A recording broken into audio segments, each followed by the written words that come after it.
Put the fusing on all the pieces. You've got a lot of fusing pieces too. So the pocket welts, which are going to be one of the first things we do, get fused.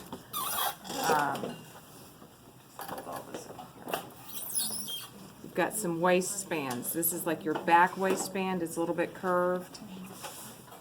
You've got a couple of straighter looking front waistbands. And it's hard to tell like which fusing goes on to which waistband. And so one goes on one and one goes on the other. I know there's like a slight difference. As I was putting them on last night, I was like, I really should somehow make this a little more like obvious as to which side one goes on. But how do you do that? You've got pocket flaps, which only get half. If you had like a really thin fabric, you could just, and wanted the whole flap fused, you could cut a big one and fuse the whole thing. But that's, like, that fusing piece is not going to quite match up to a pattern piece, obviously, because you just do half. And then your fly facing, where is it?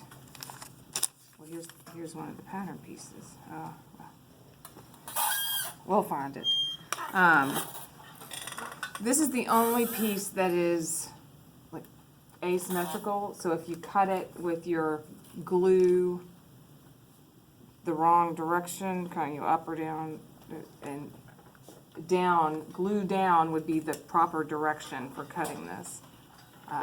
It'll fuse onto the wrong side of your fly facing. So glue down, and then that'll work. What piece is that? Fly facing.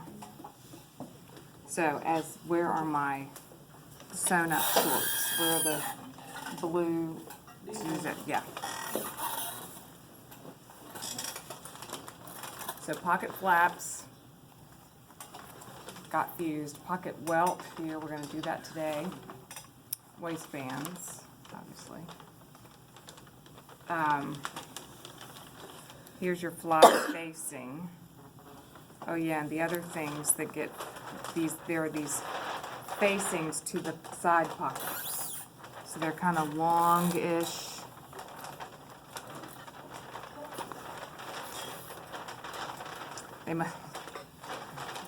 You'll see them eventually.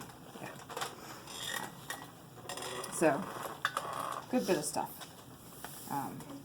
And then you've got like side patch pockets. You've got like some back pocket pieces. And then you've got these pockets, which could be a different fabric if you want. All kinds of stuff.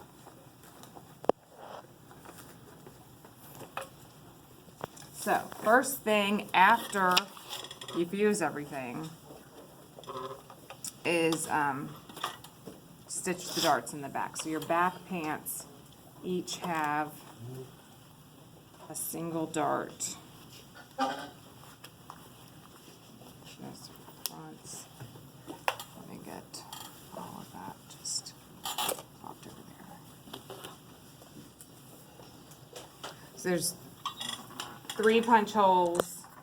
I've marked them with my pins. On the top part of your back, there's actually another one down here to mark placement for that little side patch pocket. But the 3 up here, these 2 are for pocket placement, welt pocket placement, and then this one is for your dart. So remember that your dart, we stitch a 1/2 inch beyond that punch hole, don't we? Yes.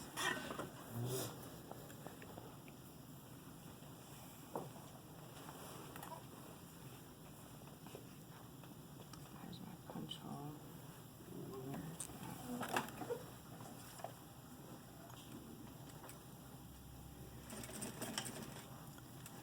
If you need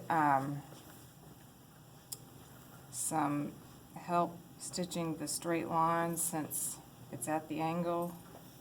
I do the little trick with my thread tail, wrapping it around a pin at the very end.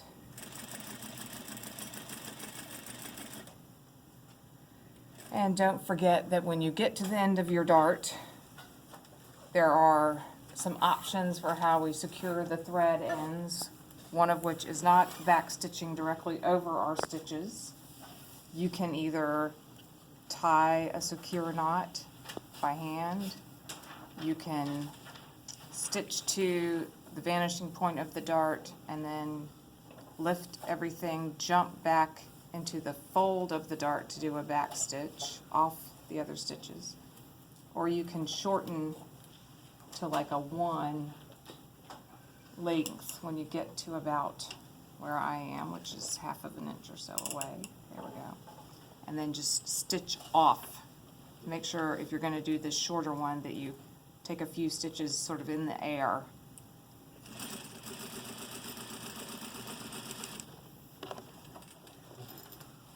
And leave a little tail. Let's do that on both backs. And then it says, you know, press it towards center back. And we're getting ready for our pocket welts. Serge across the bottom of the pocket welt. Well, how do you know which is the bottom?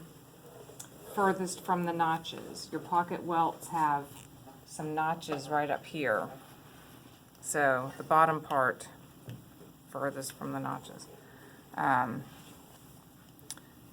then we're going to align it. So let me press my dart so I can stitch this welt on.